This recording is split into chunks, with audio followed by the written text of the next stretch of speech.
You need to watch this if you crave chills down your spine. Welcome to Soul Studios.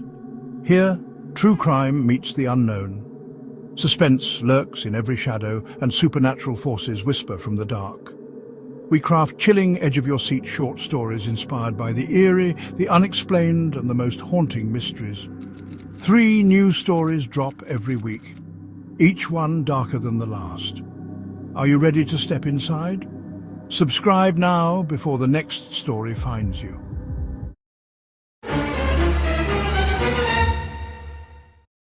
In 2024, a seasoned ham radio operator named Julian Rourke picks up a strange signal while scanning the airwaves late at night. A low, pulsing frequency with a voice begging for help from a town called Garnet Ridge, Nevada. But when Julian tries to find the town, he discovers something chilling. It doesn't exist. Not on any map, not in any database, and, strangest of all, not even in the memories of people who should know it. What follows is a descent into a terrifying mystery involving vanishing towns, collective memory loss, and a government secret more disturbing than anything you've ever heard. This is one of the most mind-bending stories we've ever told, and it starts with a signal from nowhere. If you love true-style horror stories, government conspiracies, and twists that'll keep you up at night, hit subscribe to Soul Studios right now, because the next signal you hear might be meant for you. Picture this: a quiet desert town in Nevada, home to a few hundred people, simply vanishes overnight.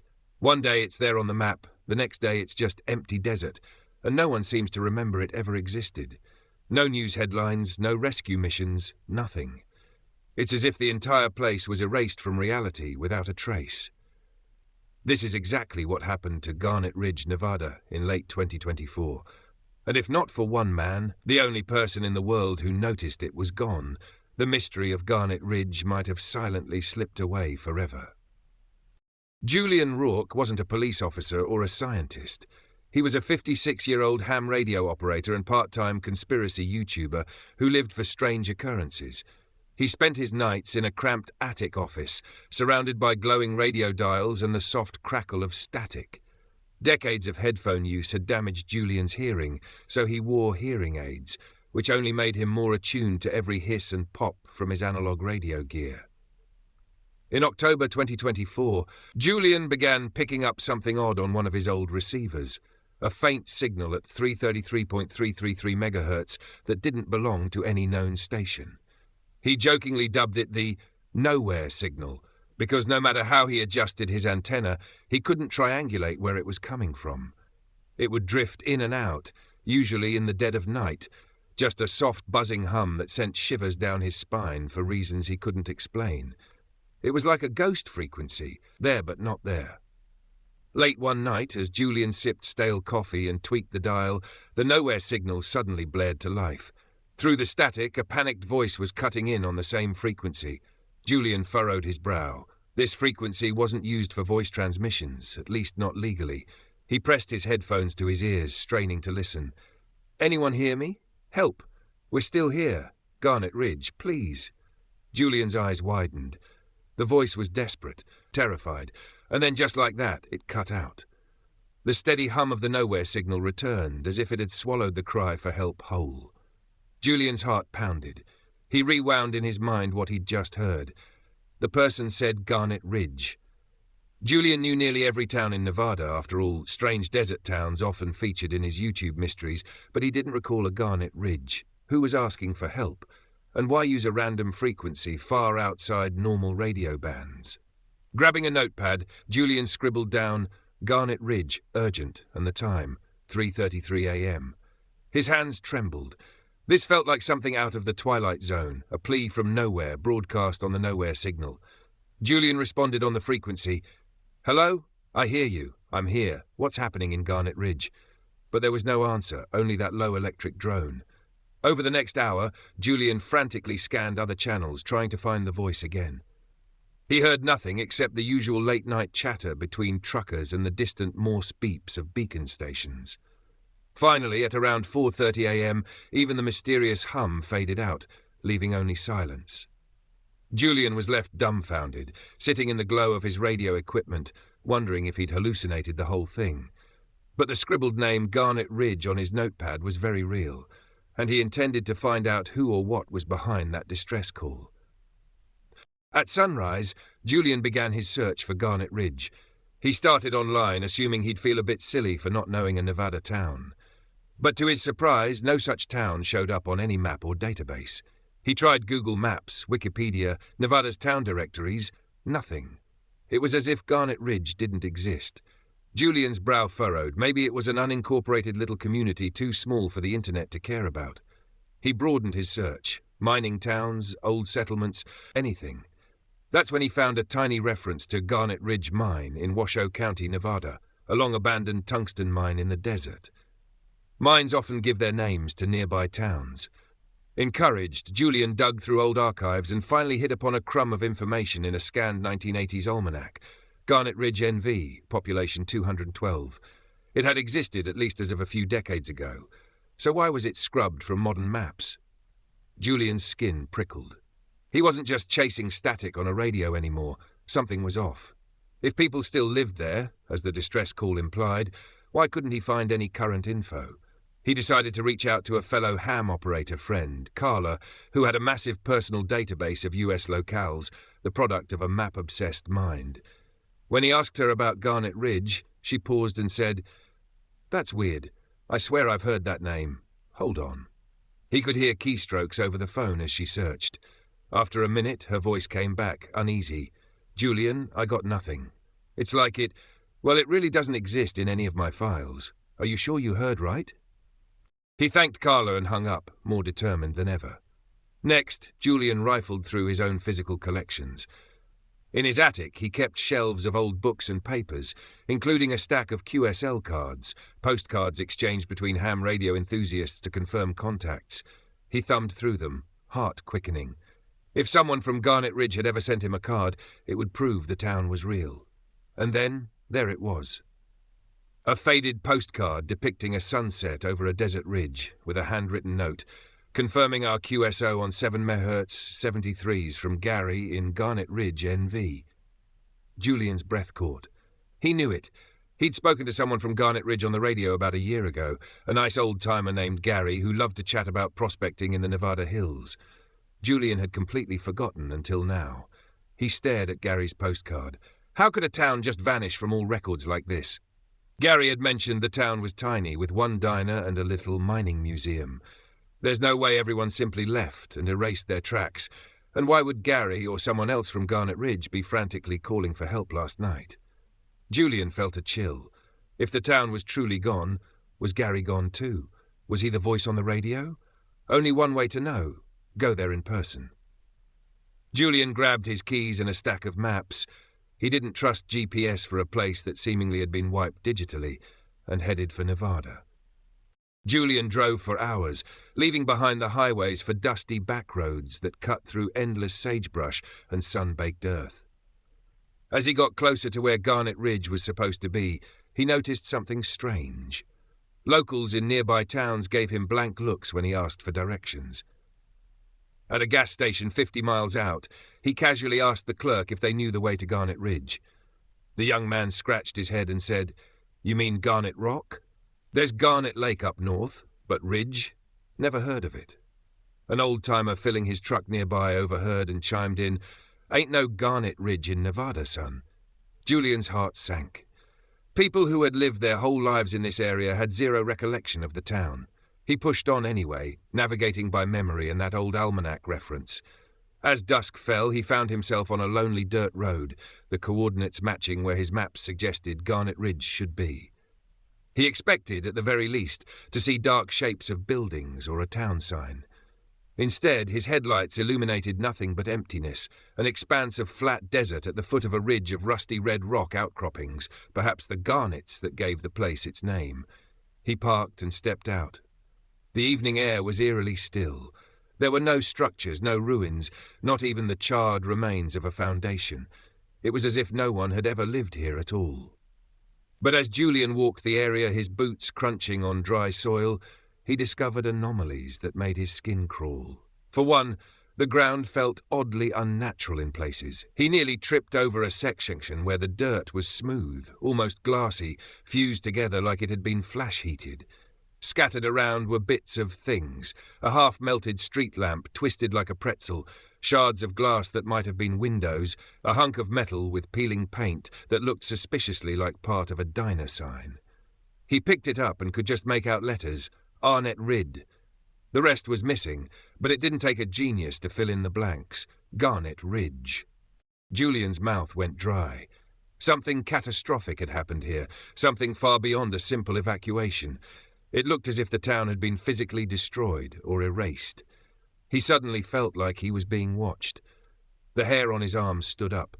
In the silence, he realized even the crickets and distant coyotes were quiet. It was as if the desert itself was holding its breath. Clutching the broken sign fragment, Julian realized he needed to document this. He pulled out his phone and snapped photos of the weird fused dirt and debris, but the phone's screen glitched and refused to save them. A message popped up, memory card error. Julian had a sinking feeling that was more than a coincidence. He fetched his old film camera from the truck. Analog technology, he thought, might be more trustworthy in this situation, and took a series of photos on actual film.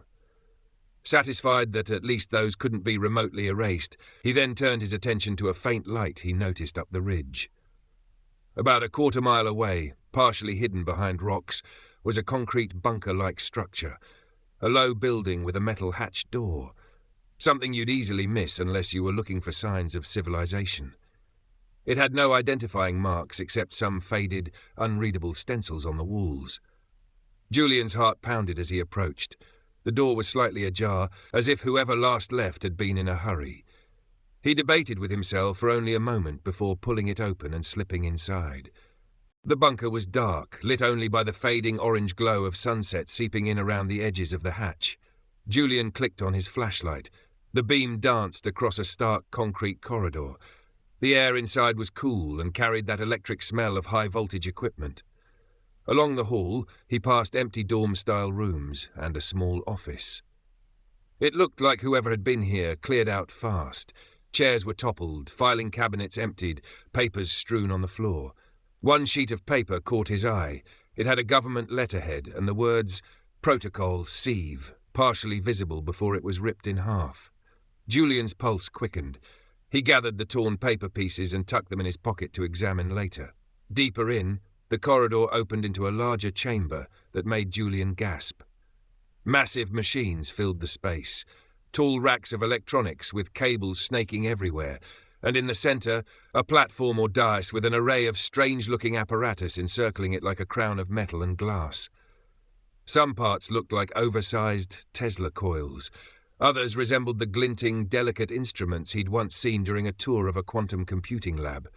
Everything was silent and powered down, save for a single laptop left humming on a desk in the corner, its screen casting an eerie blue light. Julian approached the laptop, half expecting some self-destruct countdown timer to appear, but it just displayed a simple screen, Project Sieve, session terminated, and beneath that, a prompt to view logs offline mode. Whoever fled had either forgotten to shut it down or didn't care if someone found it. With trembling fingers, Julian hit enter, and astonishingly, the log files opened without any password. What he found inside made his blood run cold. Scrolling through logs and internal documents, Julian pieced together the horrifying truth of what happened in Garnet Ridge. This wasn't some natural disaster or mass exodus. It was a planned experiment conducted by a secret government program called Project Sieve. His eyes darted over phrases that read like science fiction: localized quantum field, mnemonic purge protocol, historical fabric resequencer. It was dense jargon, but the gist was clear. Project Sieve had developed technology to erase segments of reality, effectively sieving out a particular place and all associated memories, the way you'd sift unwanted particles out of flour. Julian felt sweat on his forehead as he read a final mission log. Project Sieve, Test GR7 report, location Garnet Ridge, NV. Objective, full isolation and erasure of town, POP 214 from shared reality and public record. Method, quantum lattice deployment, 3 AM pulse. Result, physical erasure successful. Town infrastructure and residents dematerialized within 0.5 seconds of pulse. Surrounding area reformatted to natural state. Memory erasure radius by 1,000 kilometers achieved via entangled mnemonic collapse. 99.999% memory purge success in extended population. No records in digital sphere remain. Anomalies, one-off external awareness noted via unauthorized frequency leakage at 333.333 MHz, codenamed nowhere signal. Investigating correlation with analog intercept by non-target entity. See Rourke, Julian. Julian almost dropped the laptop. He read that last line again, heart hammering in his chest. His name was in the log. They knew. They knew someone. He had heard the distress call or picked up their signal. And if this log was still here, it meant they left in a hurry. Possibly to track him down. Julian's fight-or-flight instinct surged. He looked around the cavernous room, picturing the moment these machines fired, and an entire town simply blinked out of existence. Families in their beds, Gary the ham radio operator, that panicked voice on the air, all gone in an instant because of this insane experiment. He shoved a blank flash drive from his pocket into the laptop and frantically clicked download logs. Progress bar, 10, 50 cent. Come on, come on. While the files copied, he skimmed more entries, eyes flicking over any text that might be important. One internal memo made his jaw drop even further. Mandela effect, public phenomenon. Project Sieve interim tests, partial memory edits, have coincidentally aligned with so-called Mandela effect reports among the general public. Minor discrepancies, e.g. Berenstain versus Berenstain spelling, historical date shifts, are noted as side effects of memory collapses and reality recalibrations. Public interpretation remains benign, false memory, internet meme. Recommend continued use of Mandela effect as a cover story for any minor unintended changes during sieve operations. Julian felt like the floor was tilting under him. All those bizarre little collective false memories people argued about online, it wasn't parallel universes or our brains playing tricks. It was this. It was Project Sieve, quietly testing its reality-altering tech on small scales, tinkering with people's memories and rewriting bits of history. The Fruit of the Loom logo, with or without a cornucopia, movie lines people swore had changed, even the confusion over Nelson Mandela's death, they were collateral glitches from the government literally altering reality. And now Project Sieve had graduated to a full town. Garnet Ridge was their first full-scale test, and by the looks of it, they considered it a success. The enormity of that made Julian's head spin. The laptop pinged, download complete. He yanked out the flash drive and stuffed it, along with the torn memo pages, into his jacket. Then he hesitated, looking at the laptop. As an extra measure, he highlighted all the log files and hit delete. If it slowed them down even a little, it was worth it. He snapped the laptop shut and tucked it under his arm. Maybe its hardware could be evidence too. Then took one last glance at the dark, silent apparatus that had moments ago wiped a town off the earth. He needed to get out now. Julian slipped out of the bunker and into the desert night, trying to stay composed. The sky was moonless and vast, the Milky Way a bright slash overhead. He killed his flashlight and stood still for a moment, ears straining. At first, nothing but the whisper of the night wind. Then, faintly, he heard it. A distant thrumming noise. It wasn't coming from the bunker. It was out beyond the ridge, growing louder. A deep, rhythmic whup-whup-whup that set his nerves on edge. He turned and saw, against the stars, the silhouette of a black helicopter sweeping low over the desert, running without navigation lights. A searchlight beam suddenly flicked on, arcing in his direction and illuminating the dust in the air. Julian's stomach dropped. They were here. The helicopter began to circle, its searchlight skimming across the ground near the bunker. And now Julian heard engines revving too. Two off-road vehicles were barreling over the flats, heading straight toward the underground facility. For one terrifying moment, Julian was paralyzed with fear. This was it. They were going to catch him out here in the open. He imagined ending up just like Garnet Ridge, erased, forgotten. But then a surge of adrenaline hit him like ice water. Move! He clutched the laptop to his chest and sprinted toward his pickup truck, which was parked a few hundred yards away. He kept low, zigzagging between scrubby bushes and boulders as the helicopter's searchlight sliced back and forth. The roar of its rotors was almost overhead now. As the helicopter swung around toward the far side of the ridge, Julian made his move. He dashed the last stretch to his truck and flung himself inside. His hands were shaking wildly as he turned the key in the ignition. The old engine sputtered for a split second, then came to life with a throaty rumble. "Please, please," he thought, begging the machine not to fail him now. He didn't even bother turning on the headlights. He just stomped the gas pedal. The truck lurched forward, bouncing onto the dirt path. In the mirror, Julian saw the searchlight snap to his moving vehicle. They'd spotted him. Pop! Pop! A pair of gunshots cracked in the night. Something pinged off the tailgate. He ducked instinctively as a third shot shattered his rear window with a sharp crack.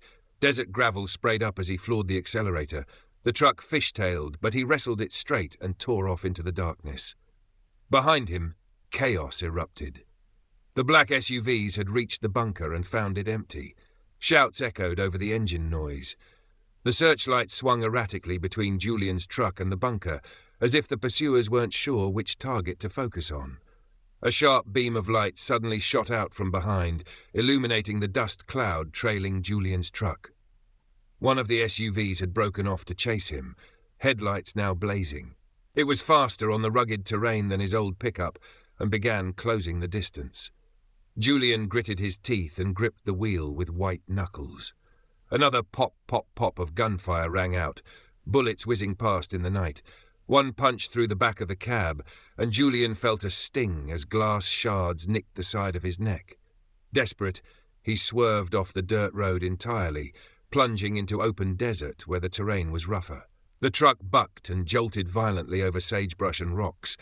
He heard metal tearing as the undercarriage scraped a boulder, but he didn't let up. The pursuing SUV struggled in the uneven ground, falling back a little. For a moment, Julian felt a surge of hope. Maybe he could lose them. Above, the helicopter was still tracking him with that blinding spotlight and a thunderous mechanical howl. A distorted voice boomed from a loudspeaker. "Stop the vehicle immediately! Stop or we will open fire!" Julian's mind raced. If they caught him, they wouldn't kill him here. That would leave evidence. But they didn't need bullets to neutralize him. A far worse fate awaited if he fell into their hands. "No, no, no," he muttered, pushing the truck faster over the unforgiving ground. In the distance, he saw the faint outline of a highway, the main road cutting across the desert. If he could reach that pavement, maybe he could outrun them or flag down help. He aimed for the highway and pressed the pedal to the floor. The old pickup bounced onto an embankment, and for a heart-stopping second, the wheels left the ground as he jumped onto the asphalt. The truck landed with a screech of tires and nearly spun out, but Julian regained control. He roared onto the empty highway, finally flicking his headlights on, and raced northward. The helicopter's spotlight veered away, likely to avoid being seen by any potential oncoming traffic, though the road seemed deserted. Julian dared a glance at his side mirror. One of the black SUVs had made it to the highway as well, about 100 yards back. Its headlights blazed as it surged after him. They were relentless. Suddenly, the night behind Julian turned to daylight. A blazing flash of pure white light erupted out by the ridge, so bright it lit up the entire sky for a moment. Even miles away, the flash forced Julian to squint. What now? In his rearview mirror, he saw an otherworldly glow expanding like a dome where the bunker had been. The pursuing SUV slammed its brakes, and the helicopter banked hard away from the bloom of light. There was no sound, at least none that reached Julian, just an eerie silent flash that hung in the air for a second or two, then winked out, leaving the desert darker than before. Julian had no idea what had just happened. Had the machinery exploded? Did the authorities trigger some kind of fail-safe to destroy evidence? Whatever it was, it stopped his pursuers in their tracks. The SUV that had been chasing him was now a pair of red taillights, growing smaller in his mirror as it retreated. The helicopter was gone from the sky. He didn't question the miracle. Julian kept driving, adrenaline still coursing through him. He drove through the rest of the night, not slowing down until he was at least 100 miles away. Only as dawn streaked the sky pink did he finally pull into a lonely rest stop off the highway. He parked in a shadowy corner, killed the engine, and for a long moment just sat there in silence, hands trembling on the wheel. He was alive. Alive. He let out a shuddering breath he didn't realize he'd been holding. The flash drive in his pocket pressed against his chest. The evidence of everything, safe and sound. Julian stepped out of the truck on unsteady legs. In the dull reflection of the rest stop's vending machine, he caught his own haggard appearance. Dust-caked face, sweat-soaked shirt, eyes wide and bloodshot, a small cut on his neck from the shattered window. He looked like a man who'd been to hell and back. Yet beneath the exhaustion and terror, he felt a fierce resolve. He had to tell this story. He was the only living witness to Garnet Ridge and Project Sieve. If he didn't speak up, no one ever would, and the people behind this would continue with impunity. Julian splashed water on his face, took a few grounding breaths, and vowed then and there that he would expose Project Sieve to the world, no matter the cost. Exhausted but determined, Julian made it home by that afternoon. He barricaded himself inside, double-checking every lock, and immediately set to work compiling everything he had. The digital logs, the photos from his film camera, which he rushed to develop at a 1-hour lab on the way home, Gary's postcard, the torn Protocol Sieve memo. He wrote out a timeline of events and double-checked details. By evening, Julian had created a full video presentation for his YouTube channel, a 30-minute expose detailing the eerie disappearance of Garnet Ridge, the secret of Project Sieve, and even its link to the Mandela effect. His hands shook as he clicked upload. This was it. Either the world was about to learn the truth or something unthinkable was about to happen. The progress bar crept to 100% and a message popped up, upload complete. The video was live. Julian let out a breath and slumped back in his chair. He'd done it. Despite everything, he'd gotten the truth out.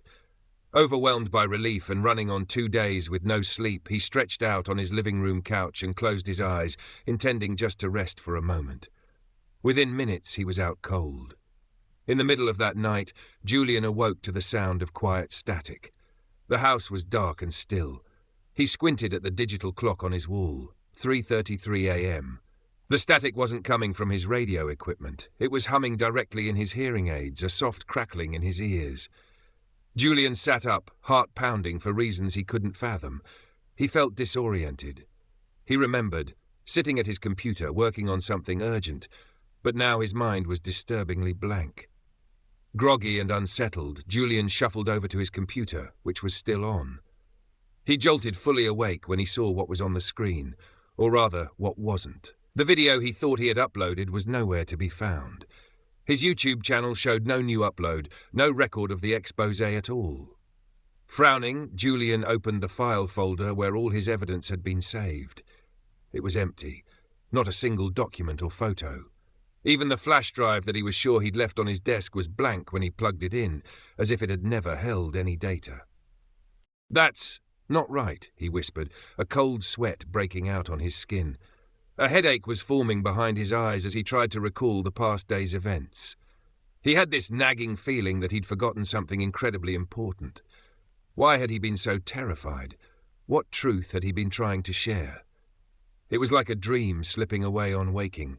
The harder he grasped at it, the faster it unraveled into nothing. In the faint blue glow of the monitor, Julian's gaze drifted to his cluttered desk. There lay his notepad, flipped open to a page of frantic scribbles. He picked it up and saw, in his own handwriting, a note. Garnet Ridge, urgent, double underlined. The words sent a strange chill through him. Garnet Ridge. Why did that name make his heart skip a beat? He racked his brain, but nothing came. It was as if he were reading someone else's notes. Puzzled and a little scared, Julian sat back down and did a quick web search for Garnet Ridge, Nevada. The results turned up virtually nothing. Certainly no indication of a town by that name. He found a mention of an old mine called Garnet Ridge, but nothing about a community. Julian rubbed his temples. He had a creeping sensation that he was losing his mind. Why had he written that note? Maybe I dreamed it, he thought. The past 48 hours were a haze. Perhaps he had fallen asleep watching some thriller, and his overactive imagination cooked up a wild story. Yes, that had to be it. What else could explain this gap in his memory and the strange notes? He tore the page with Garnet Ridge out of the notepad, folded it up and tucked it in a drawer as if putting the bizarre notion away. The static in his hearing aids had ceased, leaving an unnerving silence. Eventually, Julian trudged back to bed, convincing himself he'd just had one of those nights where reality and nightmare got tangled up. The next night, at 3:33 a.m. on the dot, it happened again. Julian snapped awake to a faint crackling in his ears. This time he noticed something even more unsettling. Although his bedroom was dark, the digital clock's reflection showed his hearing aid's tiny indicator lights were on, even though he distinctly remembered turning the devices off before bed. They were picking up that same gentle static, an indecipherable whisper of sound. It lasted maybe 5 seconds and then stopped. Julian was left sitting there in the darkness, heart thumping, with absolutely no idea why he felt so afraid. Night after night, the pattern continued. No matter what he did, Julian would jerk out of sleep at 3:33 a.m., always to that soft hiss in his hearing aids. He tried removing them and leaving them in another room, but somehow he would still wake up and find he had put them back in. Or worse, he would hear the noise faintly even without them, as if it were inside his head. He spoke to his doctor, who could find nothing wrong physically, and suggested maybe it was stress or a form of tinnitus. Julian even stopped using his radios for a week, hoping the nightly interference would fade if he stayed away from electronics. It didn't help. During the days, Julian felt mostly normal, if a bit on edge. He went back to making light content for his channel, shrugging off the weird 3:33 a.m. wake-ups as some kind of sleep disorder. But he couldn't entirely shake the uneasy feeling that gnawed at him. Every so often, he'd catch himself absent-mindedly writing the word Garnet in the margins of his notebook, or feeling compelled to scan through AM frequencies for something. He wasn't sure what. He would stop himself, bewildered, not understanding why his subconscious seemed fixated on a word that meant nothing to him. And so it went. The world moved on as if nothing had ever happened in that remote Nevada desert. No news reports, no chatter on the forums, nothing to suggest that a whole town had been there and then gone. As far as anyone knew, Garnet Ridge was just a blip of a mining site long abandoned and forgotten. Julian himself eventually stopped trying to remember the dream that had spooked him so badly. After all, life was strange enough without chasing shadows of one's own imagination. Yet, every single night, Julian Rourke wakes with a start at 3:33 in the morning, his ears filled with that faint, otherworldly static.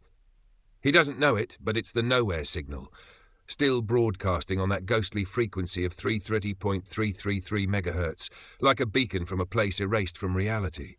To Julian, it's just an unexplainable nuisance, a recurring interruption in his sleep. He'll sit up, heart pounding, and stare into the darkness, feeling that there's something he's missing, something calling to him that he can't quite hear. He usually drifts back to sleep a short while later, never any wiser. By morning, the incidents are easily written off as just bad dreams. But the truth lingers in that quiet crackle at 3:33 a.m., a truth only we, as listeners of this story, fully understand. Julian's conscious mind may never recall the vanished town of Garnet Ridge or the terrifying secret project he uncovered. Project Sieve did its job on him as it did on everyone else. The memories are gone.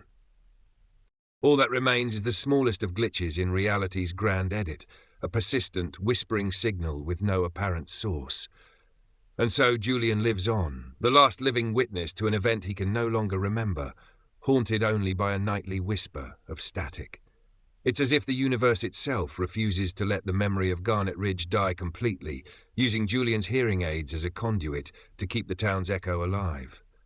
Every night at 3:33, the faint signal comes through, and somewhere deep in Julian's unconscious a lost part of him listens, never forgetting, even when everyone else has. So the next time you wake up in the middle of the night for no reason, check the clock. If it says 3:33 a.m. and you hear static in your ears, you might be closer to Garnet Ridge than you think. They didn't just erase a town, they rewrote reality and left a signal behind to prove it. Every story has an end, but here the mysteries never stop. Thank you for watching and being a part of this journey into the unknown.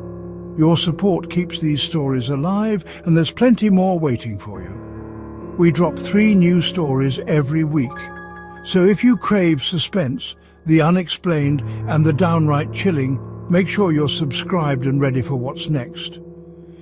Until then, keep your lights on, your doors locked, and remember, some stories stay with you long after they're told.